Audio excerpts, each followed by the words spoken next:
Hi guys, this is Dan from Magic Pachinko. Today I'm going to do an instructional video. I guess I'm going to call it Soldering 101. I get an awful lot of inquiries about soldering. I was very lucky early on in my career at Kodak. I learned how to solder. I did a lot of it. I'm pretty good at it. So to kind of ease your fears if you've never tried soldering before, it's not hard to do. It's all in the technique. And if you're going to work on more than one pachinko in your lifetime, you're going to want to learn how to solder. The Japanese were notoriously poor solderers. It was done quickly. And of course, you got to realize that all of the solder connections are 50 years old. And it doesn't take much to wiggle a wire and just have the solder connection let go, or just not be a good solder connection. So that's where you run into problems. So this video might be a little jerky back and forth unless I do a lot of editing. We'll just see how it turns out. But what I'm going to do now, I'm going to step out of the picture and just bring this in and talk about some of the things that you're going to need to start your path to success, so to speak, on soldering. If you haven't bought a soldering iron, there are many of them on eBay. Nah, not eBay. Amazon. I'm sure there's some on eBay too. You don't need to spend a lot of money on a soldering iron. I looked last night on Amazon. You can get a decent soldering iron for about 20 bucks. So this is a soldering iron. Plugs in. This particular one has an on and off switch and a temperature adjust on it, which is kind of nice. You would get the soldering iron. This tip here is designed to be removable. This portion right here, this fine tip, this particular soldering iron comes with this kind of a tip. It really doesn't make any difference. Some have a tip that just goes in and tightens in with a screw. Doesn't really matter. But you want to get one that's got a number of different size tips on it. Most of the soldering you'll do on a pachinko require the very small tip, but every once in a while you'll have to solder something that's bigger, and you'll need a bigger tip simply to provide more heat. Okay, so you'll get the soldering iron. You'll need to also buy. It'll come with a little bit of solder, but you're going to want to buy some solder. And you want to make sure solder is 60-40 lead tin alloy, and this is what's called resin core solder. So this solder is actually hollow, and inside of here is some soldering resin, which is very important. It helps keep the area clean so that a good solder connection will take. I prefer, I have bought, I think it's here, yeah. This is rosin paste, but this actually isn't paste. It's hard. So I was pretty disappointed with it because I prefer an actual paste. I don't know, just because it's easier to use, I guess. But again, this also keeps the soldering iron tip clean, and I'll show you how you'll use this when you actually do some soldering to keep the area clean. So really doesn't matter which you use. This is easier to put onto an area than this is, but both of these keep the tip of the soldering iron clean, which very important. So I'm going to leave the thing here like that. So this particular unit, my son-in-law bought this for me. I use this almost on a daily basis. Holds the soldering iron, an area for the paste, and over here, this is simply a bronze sponge that's jammed in there. And what you do is you just go in like that, and it cleans off all the oxidation on the tip and keeps it clean. Now, we'll get into how you get it clean in just a second. And then you've got the holding fingers, and this particular one has a magnifying lens on it with a small LED light. So it's a very nice setup. I don't usually use the light and try to solder under magnification. I rely on my poor tired eyes. But these guys are just invaluable for holding small parts and the different things that you're going to want to solder when you get when you're working on pachinko. So I'm going to plug this in now and let the iron heat up. And again, this has got a on and off switch, so we'll turn it on. And then it does have a temperature here, and I've got it set to around 500 or so. Now, when you first buy a soldering iron, it's very important that you do a process called tinning. So the way that you do that is you wait until your soldering iron gets hot. And a brand new soldering iron, all of this will be nice and clean. There won't be any oxidation on it or anything like that. So you wait until the soldering iron is hot. And then the first thing that you do is you just lay some solder. This isn't quite hot enough yet. You're just going to lay some solder on there. And you want to get the whole tip. See, it's starting to melt now. There we go. And you just want to keep adding, turning the tip, adding solder. Just let it sit on the tip. And eventually you'll get a blob of it. And you just sort of roll it around. And you see what it's doing, oops, sorry, is it makes that tip nice and shiny. Now, you have to be careful when you solder because that blob of solder is hot. That drops onto your hand, you're going to know it. So I'm just going to shake it off. But this is what you want to always have on your soldering iron. And also keep in mind, this is a soldering iron used for solder. It is not a wood burning tool. It is not something used to melt styrofoam or anything like that. You need to keep this clean and ready to go for soldering tasks only. So this is called tinning, and it's the first thing you want to do with a brand new soldering iron is just run a whole bunch of solder on there. And when you're done for the day soldering, you're going to load it up like that with a nice blob on the end, and then you're going to turn your soldering iron off, and that'll harden back up, and that protects the tip and keeps it clean. Okay? So now we've got the soldering iron ready to go. And I think what I'm going to, well, let me show you some other stuff, and then we'll move. I'm going to use this is called a breadboard, and I'm going to use this as a demonstration on how to solder small stuff. But I'm also going to show you the way that I use these in case your pachinko machine does not have the fuse holder and the thumb screws and stuff like that. Sometimes they don't, and this is what I use in place. This is simply a bus bar that I put in here for really no other reason than to have a lot of points to be able to solder, that I'll do in a minute. So that's these guys. So you can buy them in varying sizes. Another thing I get asked all the time is what kind of wire do you use? I get the wire from Amazon. I've bought it in a variety of different ways. This is one way that it comes. Different colors. I don't know, 50 feet on a roll, something like that, whatever. This is 20 gauge stranded wire. Make sure that you get stranded wire and not solid core. Solid core is much harder to work with. So just 20 gauge stranded wire. Nice stuff. It also comes like this. I found this deal one day. Again, this has 6 different colors of wire. It came with some tie wraps. It came with some heat shrink tubing, which we can talk about.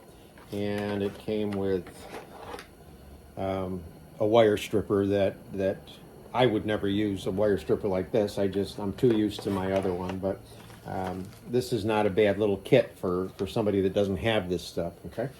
All right. So a couple other things here. This is called the solder sucker, and its name tells it all. It sucks solder away.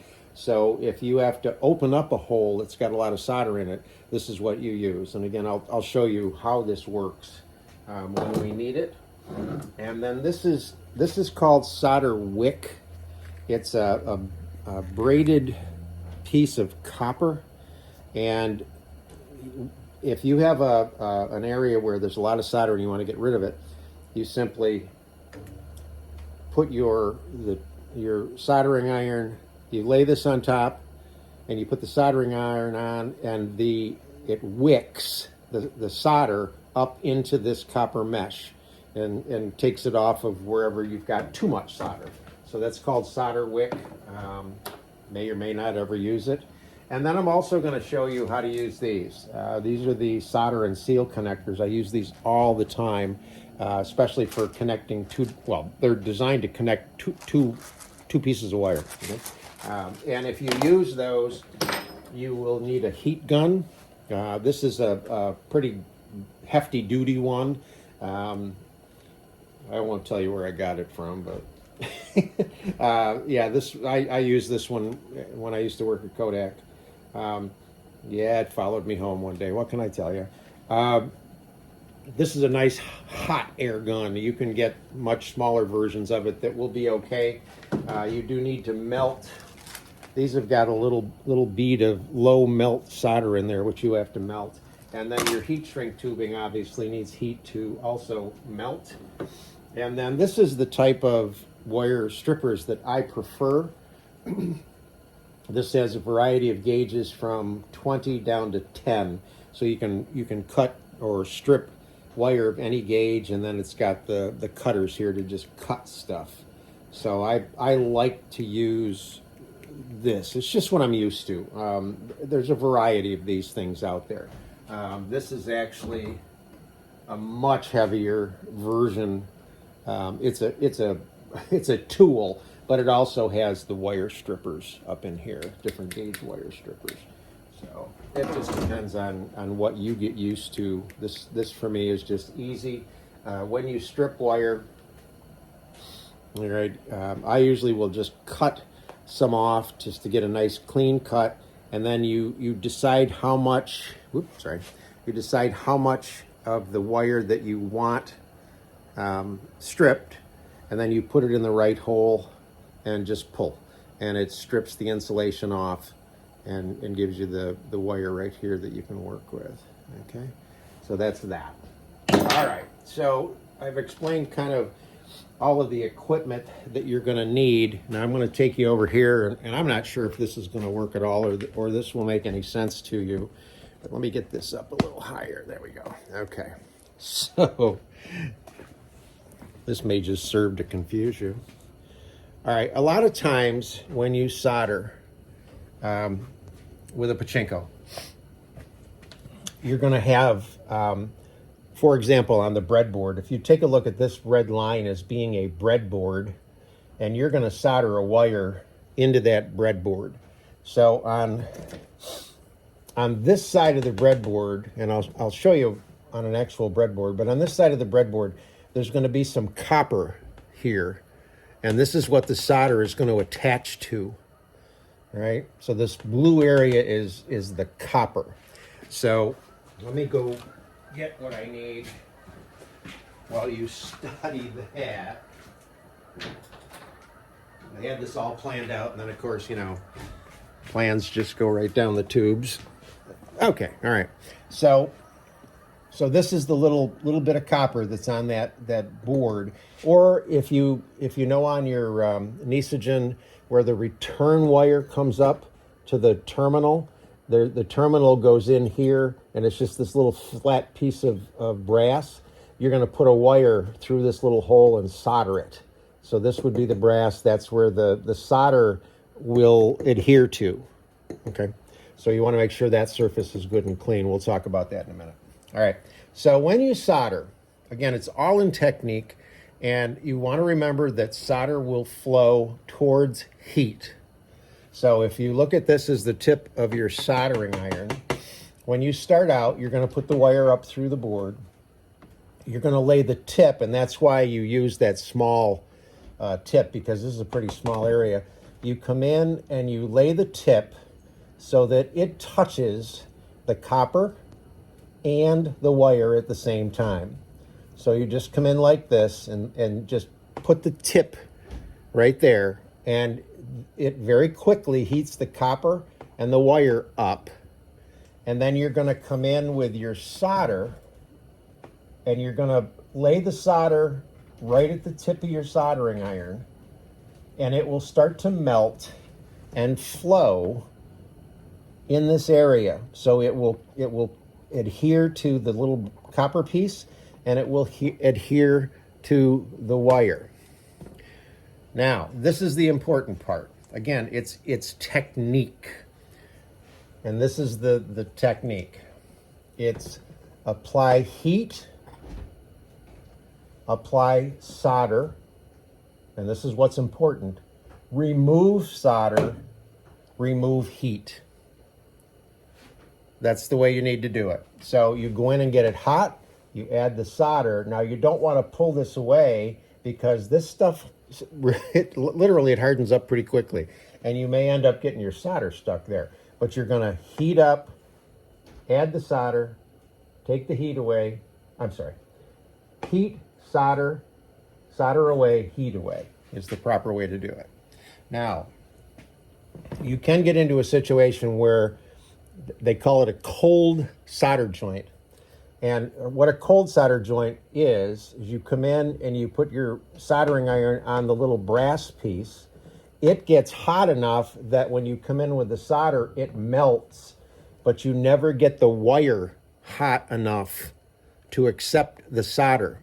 So what you'll see is, it's hard to describe, but what you'll see if you look at it is you'll see the solder, but then you'll almost see a void around the wire.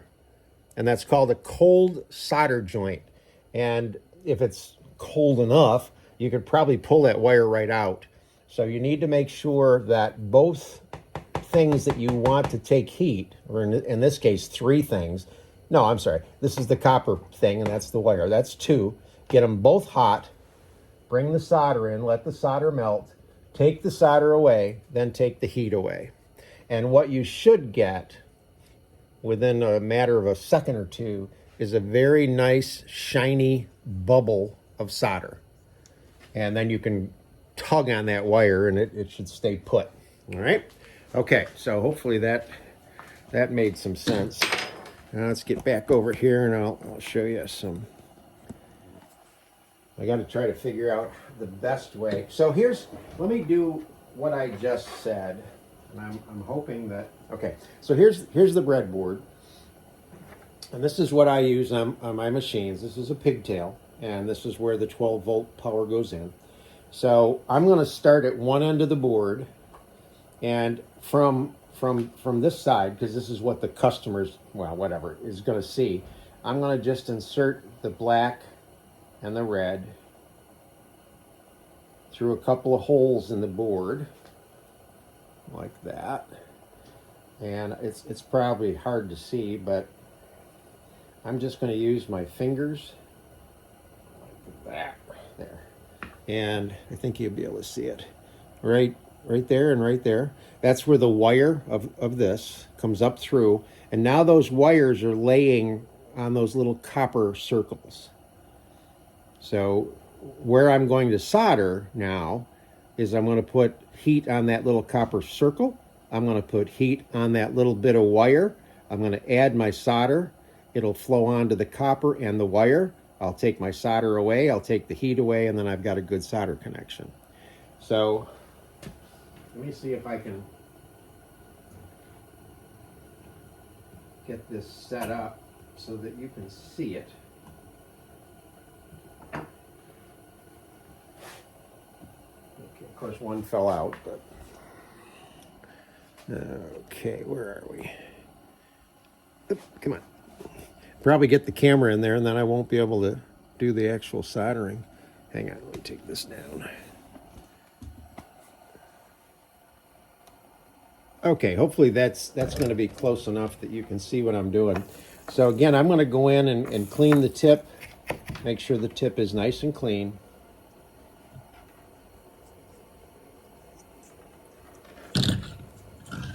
Okay.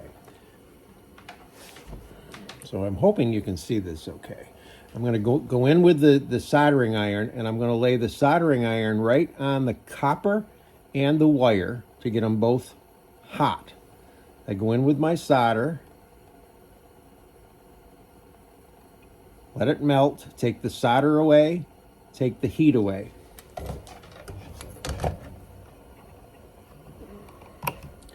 So, yeah. Now what you've got is a nice shiny surface, and the black one came out, but this this is a good solder connection. So let me put the, get the black one to go back in there. There we go. So I'm going to do the same thing with the black one.